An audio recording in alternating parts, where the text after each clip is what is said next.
करें। आज के एपिसोड की शुरुआत के अनुपमा सबके साथ नवरात्रि के प्रोग्राम में आती है।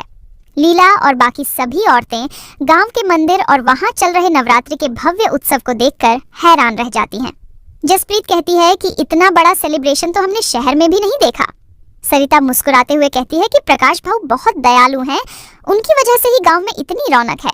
इसी बीच राही नोटिस करती है कि गांव वाले उन सबको टकटकी लगाकर देख रहे होते हैं।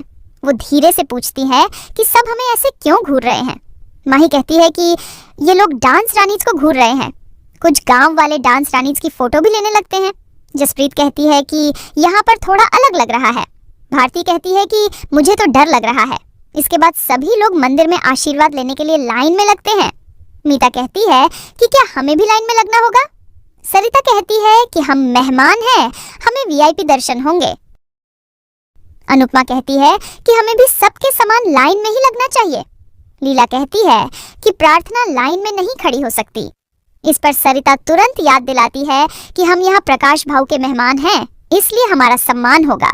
अनुपमा मना करती है। तभी सरिता कहती है कि कभी तो मेरी बात मान किया करो। गांव में गांव के हिसाब से ही चलना पड़ेगा। यहाँ प्रकाश भाऊ के खिलाफ नहीं जा सकते। वह सबको साथ आने के लिए कहती है। देविका हैरान होकर कहती है कि आखिर ये भाऊ है या भाई जिससे सरिता इतनी डरती है।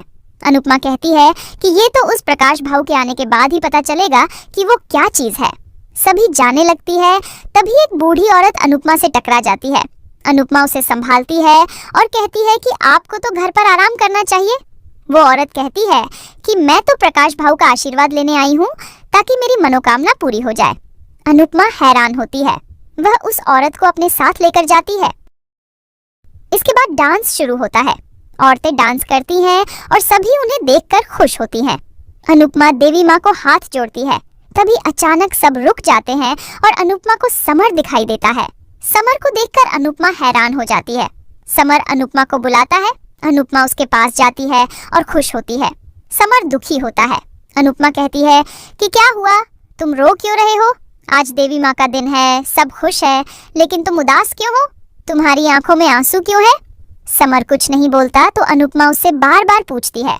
समर कहता है कि मुझे क्लोजर चाहिए, क्या आप मुझे क्लोजर दिलवाओगी? अनुपमा हैरान होकर कहती है कि ये तुम क्या कह रहे हो, तुम्हें किस चीज का क्लोजर चाहिए? समर दुखी होता है। तभी अनुपमा इस सपने से बाहर निकलती है और देखती है कि उसने राही पर हाथ रखा होता है और वहां पर समर नहीं होता। अनुपमा परेशान हो जाती है। इसी बीच राही समर को देखती है और दोनों एक साथ समर का नाम लेती है। दोनों बेचैन हो जाती हैं। राही कहती है कि मुझे आज समर भाई की बहुत याद आ रही है और मैंने उन्हें यहाँ से जाते हुए देखा। अनुपमा चौंक जाती है। अनुपमा सोच में पड़ जाती है कि समर किस क्लोजर की बात कर रहा था। दूसरी तरफ अंश चेस में पराग को हरा देता है और खुशी से झूमता है। पराग कहता है कि मैं भी जीत गया। अंश कहता है कि गेम से सिर्फ एक ही खिलाड़ी जीतता है। पराग मुस्कुराकर कहता है कि जब बेटा जीतता है तो बाप अपने आप जीत जाता है। अंश भावुक होकर पराग के गले लगता है और कहता है कि आज मैं उदास था, लेकिन आपने मेरा दिन खूबसूरत बना दिया। सभी खुश होते हैं। इसी बीच प्रेम कहता है कि मैं भी तुम्हारे साथ चलता हूँ। अंश अपना फोन देखता है और बाबूजी के मिस कॉल्स देखकर हैरान हो जाता है। पराग कहता है कि तुम लेट हो गए हो, इसलिए उन्होंने फोन किया होगा। अंश बाबूजी को फोन करता है, लेकिन बाबूजी फोन नहीं उठाते। अंश परेशान हो जाता है। अंश तोशु को कॉल करता है तो तोशु नाटक करता है और कहता है कि मुझे भी बाबूजी के बहुत मिस कॉल्स आए हैं। अंश तोशु को जल्दी से घर आने के लिए कहता है। पराग उसे चिंता नहीं करने के लिए कहता है। अंश और प्रेम तुरंत वहां से निकलते हैं। दूसरी तरफ प्रकाश भाऊ की गाड़ी आती है। सरिता कहती है कि भाऊ आ गए हैं। सभी उनकी तरफ देखते हैं। प्रकाश भाऊ के जयकारे लगने लगते हैं। अनुपमा हैरान होकर प्रकाश भाऊ को आते हुए देखती है। प्रकाश भाऊ वहां आता है और सभी लोग उसके सम्मान में नारे लगाते हैं और उस पर फूल बरसाते हैं। बूढ़ी महिला प्रकाश के पैर छूने लगती है। तभी प्रकाश उसे रोकता है और कहता है कि बेटा, अगर माँ से पैर छुआए तो नर्क का दरवाजा खुलता है, और बेटा अगर माँ के पैर छुए तो स्वर्ग का दरवाजा खुलता है। प्रकाश उसके पैर छूता है। इसी बीच सरिता प्रकाश को नमस्कार करती है। प्रकाश कहता है कि तुमने गांव का नाम रोशन किया है और बहुत बड़ा मुकाबला जीता है। सरिता कहती है कि आपका ही आशीर्वाद है। वह प्रकाश को डांस रानी से मिलवाती है। प्रकाश कहता है कि मेहमान भगवान होता है और आप सब तो देवी का रूप है। सरिता प्रकाश को अनुपमा से मिलवाती है। और कहती है कि ये हमारी टीम की शान है। अनुपमा को देखकर प्रकाश हैरान होता है और उसे नमस्कार करता है।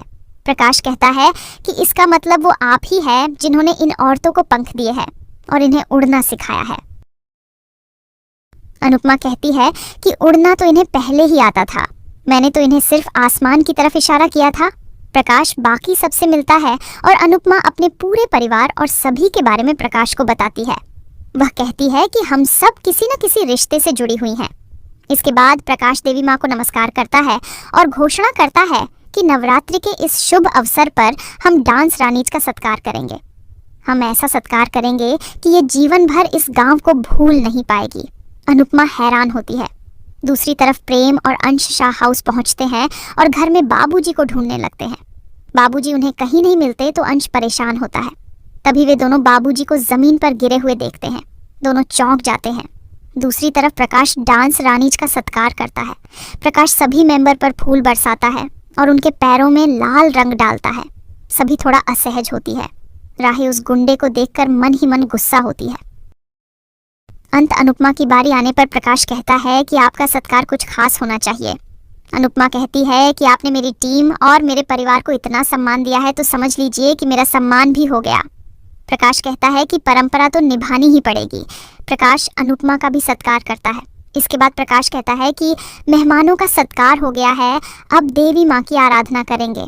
तभी अचानक एक औरत प्रकाश के पैरों में गिर जाती है और रोते हुए मदद मांगती है। तात्या कहता है कि अब भी पूजा का समय है। तभी प्रकाश उसे रोकता है। वह औरत अपनी बेटी के लिए मदद मांगती है और कहती है कि मेरी बेटी कुछ खाती नहीं है, इस पर शायद भूत प्रेत का साया है, इसे ठीक कर दीजिए। जसप्रीत कहती है कि मुझे कुछ अजीब लग रहा है।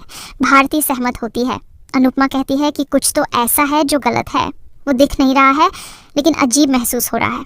देविका भी सहमत होती है। सरिता कहती है कि अभी भाऊ इसको ठीक कर देंगे। राही कहती है कि अगर ऐसा होता तो सारे हॉस्पिटल बंद हो चुके होते। माही भी सहमत होती है।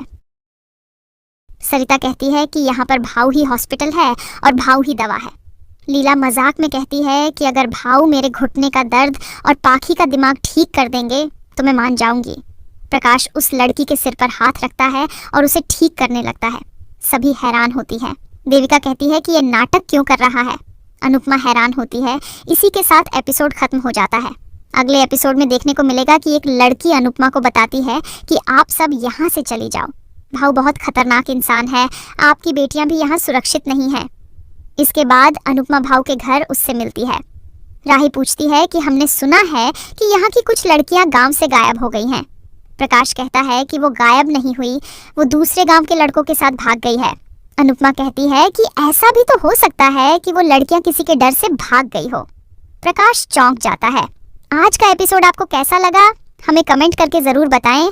साथ ही ऐसे ही डेली अपडेट्स के लिए इस वीडियो को लाइक करें और हमारे चैनल को सब्सक्राइब ज़रूर करें।